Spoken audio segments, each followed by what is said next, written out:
Rail बम्बा गिर के तू भी होगा गंदा। रेल बम्बा गिर के तू भी होगा गंदा। नमस्ते, हेलो, आदाब, वणक्कम, सत श्री अकाल।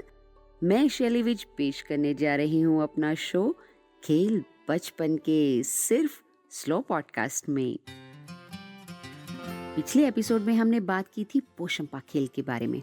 मैंने आपको बताया था कि हम कैसे खेलते थे ये गेम, और साथ ही साथ हाँ, याद है मुझे ये भी कहा था कि ऐसी गेम्स के बारे में बताऊंगी जिसके बारे में आप नहीं जानते होंगे और जो मैंने खेली थी अपने बचपन में। आज मैं बताने वाली हूँ स्लो पॉडकास्ट के इस एपिसोड में वो गेम जिसका नाम है रेल बम्बा। नाम ही इतना क्लासिक है तो गेम तो बॉम्ब होगी ना।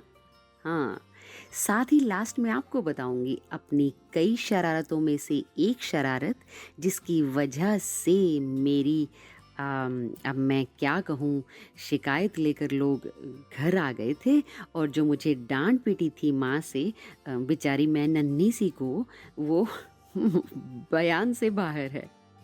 तो दोस्तों चलिए चलती हूँ आपको अपनी यादों के सफ़र पर लेकर, ताकि दुनिया और काम के झमेलों के बीच ताज़ा हवा का झोंका आप भी महसूस कर सके। रेल बम्बा, ध्यान से सुनिए कैसे खेलते थे हम ये गेम। हम वही बच्चे 10-15, जैसा कि मैंने पिछले एपिसोड में भी कहा था, शाम को इकट्ठे होते तो हम बच्चे 2 टीमों में बट जाते और पुगने यानी दाम देने के बाद ये डिसाइड होता कि कौन रेल बनेगा और कौन बॉम्ब। जो पुगने या दाम देने में हार जाता वो रेल बनता, और वो रेल बनती ऐसे थी कि एक बच्चा किसी दीवार पर दोनों हाथ टिकाकर आधा झुक जाता।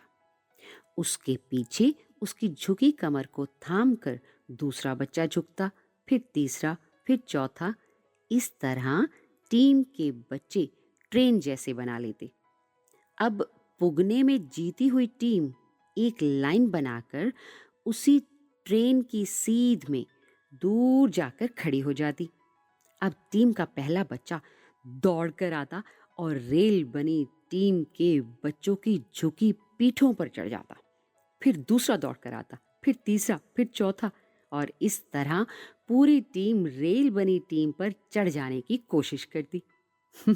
और इसमें सबसे बड़ा खतरा जो था वो ये कि जब कोई बच्चा जंप मार कर चढ़ता तो पूरी की पूरी रेल हिल जाती और गिरने के पूरे चांसेस बने रहते। अगर बॉम्ब टीम वालों में से कोई चढ़ने में सक्सेसफुल ना हुआ तो वो आउट, लेकिन रेल बनी टीम अगर डगमगा कर गिरती तो फिर से बारी देनी पड़ती। और पता है, इस गेम में मजेदार पार्ट था बच्चों का जंप मारकर रेल पर चढ़ना। अगर रेल टीम के बच्चे जरा अच्छी हाइट के होते और चढ़ने वाला ठिगना, तो वो बेचारा आधा लटक जाता और रेल टीम वाले हिल हिल कर उसे गिरा देते। हद तो तब हो जाती जब रेल पर सभी बच्चे चढ़ जाते और रेल वाली टीम भार से दब जाती और डगमगाकर गिर जाती, जिससे सब बच्चे एक के ऊपर एक धड़ाम धड़ाम करके गिरते कि कोई ऐसा नहीं था जिसे चोट ना लगी हो। मिट्टी से लथपथ, कभी तो बारिश के पानी से बने कीचड़ में लिपटे हमें जिस मजे का एहसास होता वो शायद अब नहीं होता होगा बच्चों को। ना हाइजीन की चिंता, न मिट्टी से गुरेज। हम उम्र के जिस पड़ाव में थे उसी को जी भर कर जीते थे, यानी अपना बचपन। आजकल का बचपन जरा बड़ा हो गया है, कल उनकी यादें भी तकनीकी होंगी। एनीवेज, अरे हाँ, एक शरारत बतानी बाकी है ना, मेरी शरारत। तो सुनिए दोस्तों, हमारे यहाँ एक परंपरा थी कि जिनके घर में लड़का पैदा होता था वहाँ सफाई कर्मचारी जो थे वो बधाई लेने की खातिर श्री के पेड़ के पत्ते, कुछ झुनझुने और फूले हुए गुब्बारे एक रस्सी पर बांधकर उनके घर के बाहर दरवाजे के ऊपर बांध जाते थे। उनको नेक मिलता था, जिससे सबको खबर हो जाती थी कि इनके यहाँ लड़का पैदा हुआ है।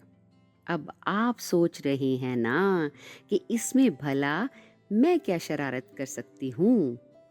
की थी ना दोस्तों, शरारत ये थी कि मैंने अपने कुछ दोस्तों को बुलाया, एक पेड़ के पत्ते टहनियाँ उतारे, गुब्बारे फैलाए, एक दो पुराने झुनझुने लगाए और श्री तैयार कर लिए।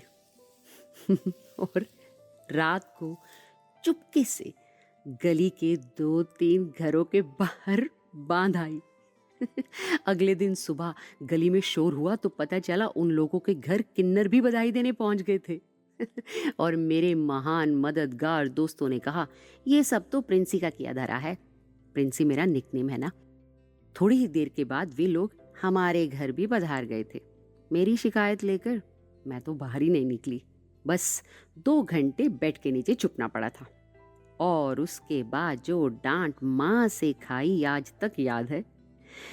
मेरे ख्याल से मेरे दोस्तों को दगा नहीं करना चाहिए था।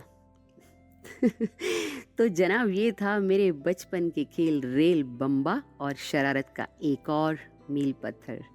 ऐसी ही एक और मज़ेदार गेम का नेक्स्ट एपिसोड लेकर फिर मिलूंगी आपसे मैं शैली विज, सिर्फ स्लो पॉडकास्ट में। तब तक bye. The views expressed in this podcast are that of the artist